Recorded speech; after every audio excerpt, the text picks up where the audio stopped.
Hey boys and girls, happy Friday. So I had just sat down thinking, oh, it's raining out today. I'm going to sit and read the book and finish the last chapter of Beezus and Ramona.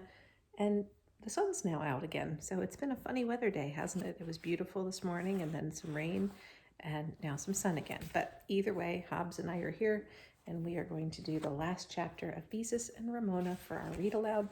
Our last chapter, if you remember, Ramona had invited her whole classroom of friends over to her house without telling her mom, and they had to entertain all the children. Remember how they made the parade and served them all that extra applesauce from the all those apples they made when Ramona ate all those apples from the basement. So here is our last chapter. It's called Beezus' Birthday. So let's read this last chapter and see what kind of mischief Ramona might get into in this chapter. Okay, here we go. When Beezus came home from school on the afternoon of her 10th birthday, she felt that so far the day had been perfect. Packages by her plate at breakfast, a new dress to wear to school, the whole class sang happy birthday just for her. But the best part was still to come. Her Aunt Beatrice was coming for dinner. Beezus could hardly wait to tell her Aunt Beatrice about acting the part of the lead in the play for the PTA meeting, and of course, Aunt Beatrice would probably also bring more presents, very special presents, because she was Aunt Beatrice's namesake. And at dinner there'd be a beautiful birthday cake with 10 candles. Her mom had probably worked all day baking and making a beautiful cake, and now it was hidden away in the cupboard. When Mother kissed Beezus, she had said, "I'm sorry, Beezus, but I'll have to ask you to keep Ramona out of the kitchen for a while." "Why?" asked Beezus, thinking her mom was planning a surprise. "So I can bake your birthday cake," she said. "It's not baked yet?" she asked. "Oh, Mom, this has been one of those days," she said, "when I couldn't seem to get anything done. It was my morning for the nursery school carpool. After I picked up all the children and drove them to school and came home and did the breakfast dishes and made the beds, it was time to pick the children up and take them all home. After lunch, I started the cake and had just creamed the sugar and butter in the mixer when I was called to the phone. When I came back, what do you think happened?" "What?" asked Beezus, pretty sure Ramona had something to do with it. Ramona had dropped all the eggs in the house into the batter and started the mixer. "Shells and all?" said Beezus. "Shells and all," her mother said wearily. "And so I had to get out of the car again and drive to the market and get more eggs." "Ramona, why did you do something like that?" she said of her little sister, who was playing with her doll Bendix. "Well, I wanted to see what would happen," she said. "She doesn't look a bit sorry," thought Beezus. "She spoiled my birthday cake." "Don't worry," said her mother. "There's still plenty of time to bake another. If you'll just keep Ramona out of the kitchen, I can get into the oven in no time at all." So here was Ramona dumping all the eggs into the cake batter. Yikes! And of course that ruins it because you aren't supposed to have that many eggs in a cake, usually just 2. This made Beezus feel a little better. At least she would have birthday cake, even if it did mean she had to look after Ramona for a while. "Read to me," Ramona demanded. "Read about Big Steve." "I'll read to you," she said, "but I won't read that book." She went over to the bookcase. She really wanted to read one of her birthday books called 202 Things to Do on a Rainy Afternoon. But she knew Ramona would insist on a story. "How about Hansel and Gretel?" she asked. "Yes, I like that," said Ramona, and she climbed up on the chair beside Beezus and sat Bendix next to her. "Okay, I'm ready. Go ahead." Beezus curled up at the other end of the couch with Grimm's fairy tales. "Once upon a time," she began, and Ramona listened contentedly. When she did not have to make noises like machinery, Beezus really did enjoy reading to Ramona, and this afternoon's reading aloud was particularly pleasant, with Mother in the kitchen baking. As Beezus read, she listened to the whir of the mixer and the sound of the eggs being cracked in the bowl. Beezus read about Hansel leaving a trail of crumbs behind him, and he and Gretel went into the woods. She read the part Ramona liked best, about the witch trying to fatten up Hansel. Ramona listened wide-eyed until Beezus came to the end of the story, where Gretel pushed the witch into the oven and escaped through the woods with her brother. "That's a good story," said Ramona. as she jumped down from the couch. Surprised that Ramona didn't demand another story, Beezus picked up her book and began to read. She was learning how to make a necklace out of beans and pumpkin seeds painted with polish when a lovely sweet vanilla fragrance began to fill the house, and Beezus knew her birthday cake was safely in the oven at last. Ramona's unusual silence made Beezus look up from her book. "Ramona," she said, when she saw what her little sister was doing. "Stop that." Ramona was busy pulling graham cracker crumbs out of the pocket of her overalls and sprinkling them across the rug. "I'm Hansel. I'm leaving a trail of crumbs through the woods," she said. "My father is a poor woodcutter." "Oh, Ramona," said Beezus, but she had to giggle at the thought of her dad being a woodcutter. Ramona sprinkled more crumbs on the rugs, and Beezus knew she had to do something about it. "Why don't you pretend you're Gretel?" she said, because Gretel would not leave a trail of crumbs on the rug. "Okay," said Ramona. Well, that was easy, thought Beezus, and she went on reading about making a complete set of doll furniture out of milk cartons. Oh, how good her birthday cake smelled. She hoped Mom would remember she had asked for pink frosting. She heard the oven door open and close. Mother must be peeking into the oven to see how the cake is doing. Beezus read on, absorbed in the directions for making a vase out of an old can. "Something smells funny," she thought as she turned the page. And then she stopped and sniffed. The air was no longer filled with the lovely warm fragrance of a baking cake. It was filled with a bad, rubbery smell. "That's funny," thought Beezus. "I wonder what that can be." She sniffed again. Maybe somebody was burning trash outside and the smell was coming through the window. Her mother came into the living room from the bedroom looking around. "Beezus, do you smell something rubbery?" she asked. "Yes, and it smells awful," said Beezus. Ramona, sitting there, held her nose. Mother sniffed again. "It smells as if something is scorching."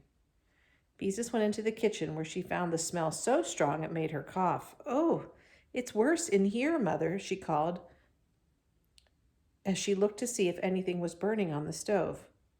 Then Beezus remembered the oven. "Mother," she said in a worried voice, "you don't suppose something has happened to my cake again, do you?" "Of course not," said Mother. "What would happen to it?" Just to be sure, Beezus cautiously opened the oven door. "Mother," she cried, "look!" Ramona's rubber doll, Bendix, leaned over the edge of the cake pan. Her arms and her head were buried in the cake batter. Her dress was scorched. "Oh, no," said Beezus. Her beautiful birthday cake was ruined. "Is the witch done yet?" Ramona asked. "Ramona," began her mother. She couldn't think of anything to say. Silently, she turned off the oven with a pot holder, pulled out the doll and the remains of the cake. "Ramona Quimby," said Beezus angrily, "you're just awful, plain awful. You spoiled your own sister's birthday cake."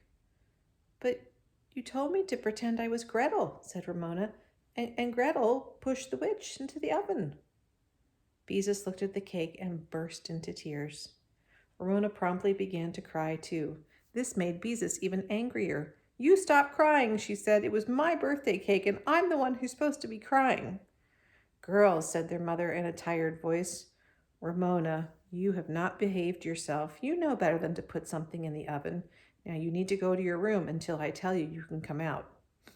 Sniffling, Ramona started towards the bedroom. "Oh, no. Oh, excuse me, boys and girls. There's a big mess in there, isn't there? Oh, my goodness. Never put anything in the oven, right? Oh, no, you never want to do that. You don't ever want to use an oven without a grown-up's help." "And don't you put your toys on my bed," said Beezus. "Mom, can you fix the cake?" "I'm afraid not," Mother said. "It's fallen, and anyway, it would probably taste like burnt rubber." Beezus tried to brush the tears out of her eyes. "Ramona just spoils everything. Now I won't have a birthday cake, and Aunt Beatrice is coming, and it won't feel like a birthday at all." "I know Ramona can be a problem, but we have to be patient." Oh, there's that word. "Because she's little," said Mother, "and you will still have a cake. I'll phone your Aunt Beatrice and have her bring one from the bakery." Will you? Asked Beezus. That's what I'll do. Now run along and wash your face. You'll feel better. But Beezus held her face cloth under the faucet, and she was not sure she would feel better. For Ramona to spoil 2 birthday cakes. Ugh, did anybody else in the world have a sister who spoiled 2 cakes on the same day? Beezus scrubbed away her tear stains, feeling more and more sorry for herself. If Ramona were bigger, maybe things would be different. Well, she tried not to think about it. There were times when she wasn't sure if she even liked Ramona, although she definitely always loved her because she was her sister. Sisters were supposed to love each other, even if they were angry. When Beezus went into the living room, Mother switched off the vacuum cleaner, which had been sucking up the crumbs that Ramona had sprinkled on the rug. Aunt Beatrice said she'd be delighted to bring a cake. She knows a bakery that makes very special ones. You mustn't let Ramona spoil your birthday. Beezus felt a little better. She curled up again with her book and was reading about making Christmas ornaments out of cellophane straws, and she heard her Aunt Beatrice's car turn in the driveway. She flung her book aside and ran out to greet her. "Happy birthday, darling," cried Aunt Beatrice, and she set the brake and opened the door of her yellow convertible. Joyfully, Beezus ran over to the car and gave her aunt a big hug. "Did you bring the cake?" she asked.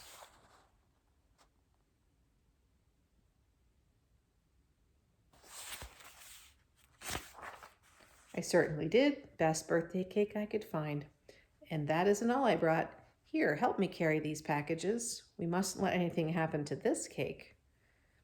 The way Aunt Beatrice laughed made Beezus laugh too. Her aunt gave her 3 packages, 2 large and 1 small, to carry. The little package is for Ramona, so she won't feel left out. Her mother came out and hugged her sister. "Hello, Bee," she said. "So glad you could come. What would I do without you?" "Good to see you, Dorothy," she said. "And what's an aunt for if I can't come to the rescue with a birthday cake once in a while?" As Beezus watched her mother and her aunt arm in arm go into the house, she thought how different they were. Mother so tall and comfortable looking, Beatrice much smaller and happy, yet how happy they looked together. Smiling, Beezus carried the gifts into the house. Aunt Beatrice always brought such beautiful packages wrapped in fancy paper and fluffy bows. Aunt Beatrice handed the cake box to her mom. "Be sure to put it in a safe place," she said. "Can I open them now?" "Of course." "Where's Ramona?" A sad Ramona came out of the bedroom to receive her present.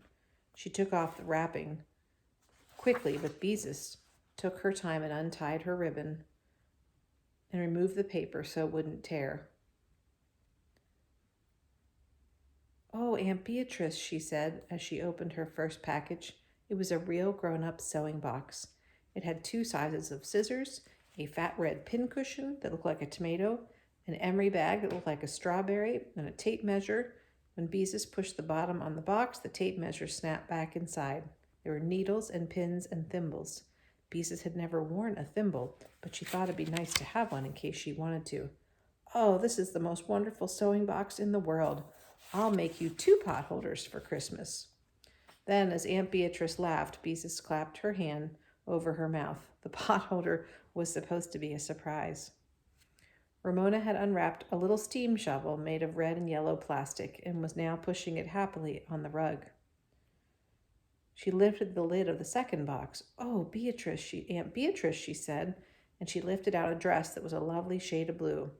"Just the right shade to match your eyes," she said. "Really?" said Beezus. She was delighted.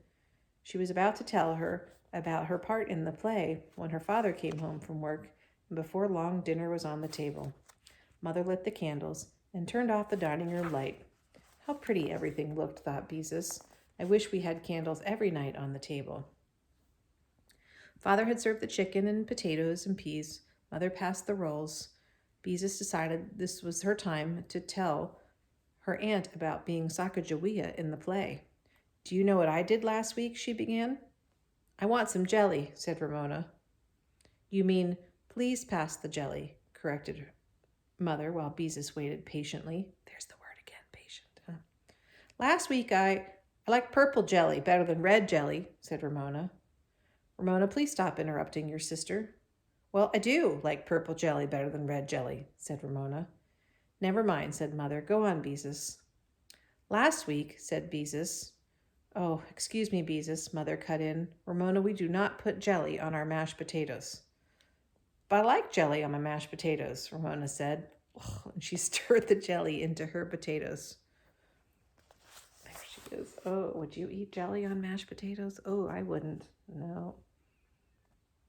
Nope, I sure wouldn't. Ooh, yucky. Ramona, you heard what your mother said. If I can put butter on my mashed potatoes, why can't I put jelly? I put butter and jelly on toast. Her father couldn't help but laugh. Well, that's a hard question to answer. But Mother, Beezus began. I like jelly on my mashed potatoes, interrupted Ramona. You can't have jelly on your mashed potatoes because you're not supposed to, said Beezus crossly, forgetting all about what she was talking about. That's as good an answer as any, said Father. There are some things we don't do because we're just not supposed to. Ramona looked even more sulky. Where's my merry sunshine? Mother asked. I am too a merry sunshine, she shouted. Ramona, said her mother quietly, why don't you go to your room until you can behave yourself? I am too a merry sunshine, she insisted, and she got down from the table and ran out of the room. Everyone was silent. Beezus, what were you trying to tell me? She finally got to tell her Aunt Beatrice the whole story about how she got to be the lead in the play. No matter what she did, though, it didn't seem that important, because Ramona always seemed to spoil it. She went on eating her dinner.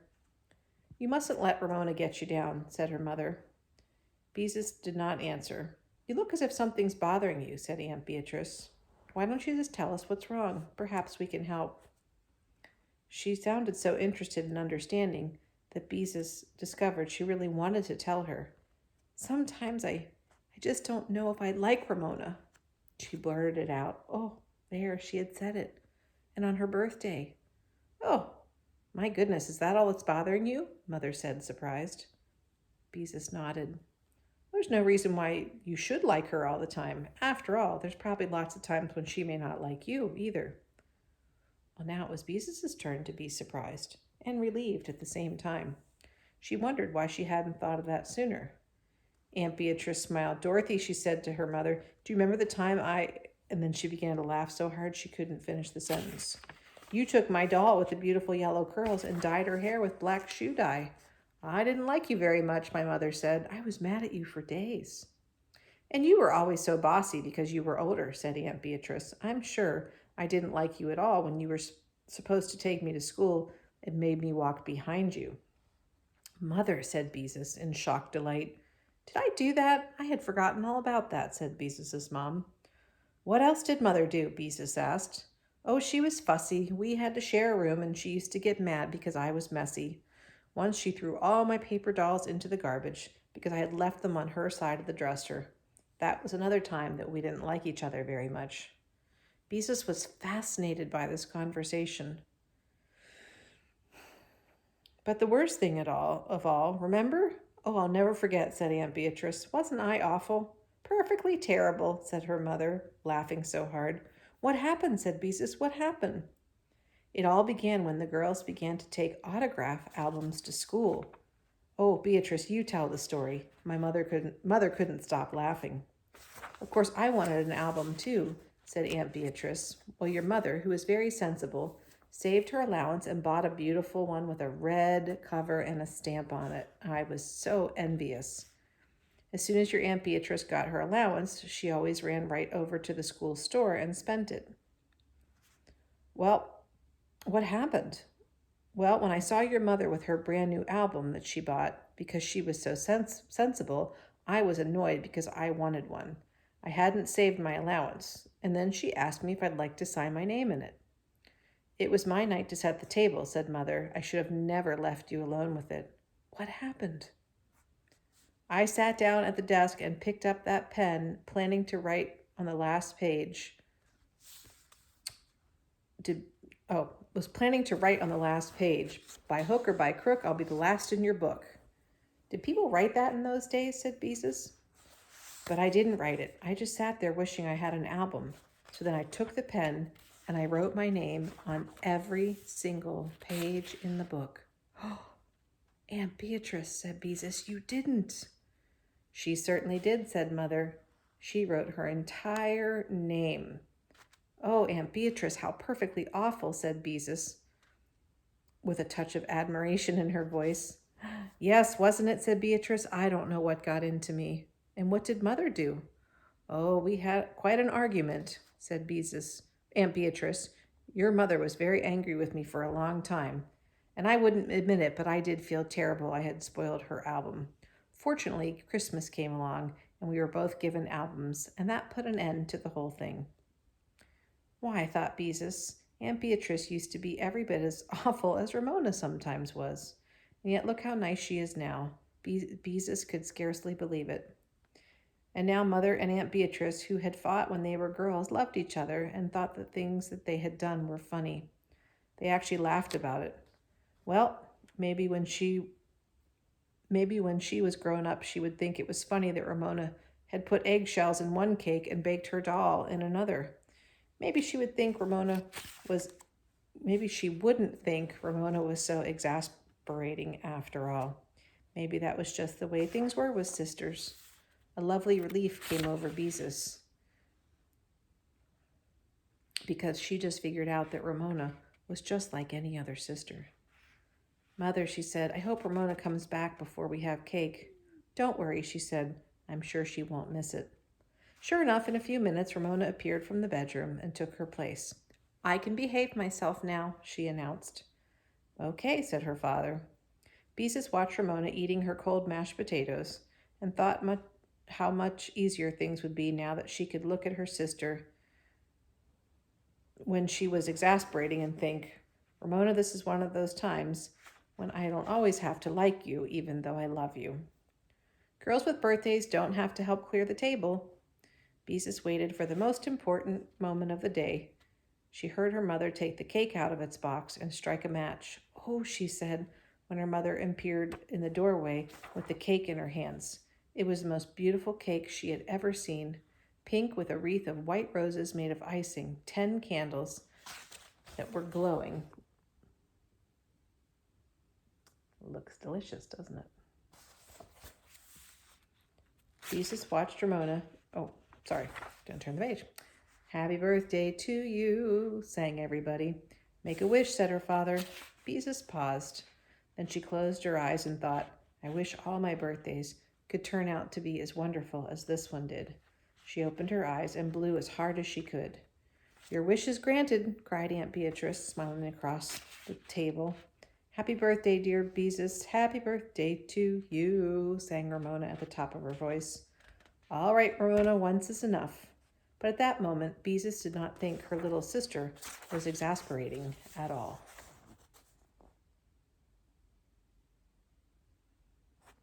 And there we have it. That was the first Ramona book called Beezus and Ramona. There are many, many more. Oh, can you see them back there? So if you want to read some more adventures about Ramona as she gets older, your moms or dads can find these books easily. They do have them at the library. You can get them on Amazon, or if you want to borrow them from Mrs. McAdams, you are welcome to do that. So that is Beezus and Ramona. Hope you enjoyed, boys and girls. Bye.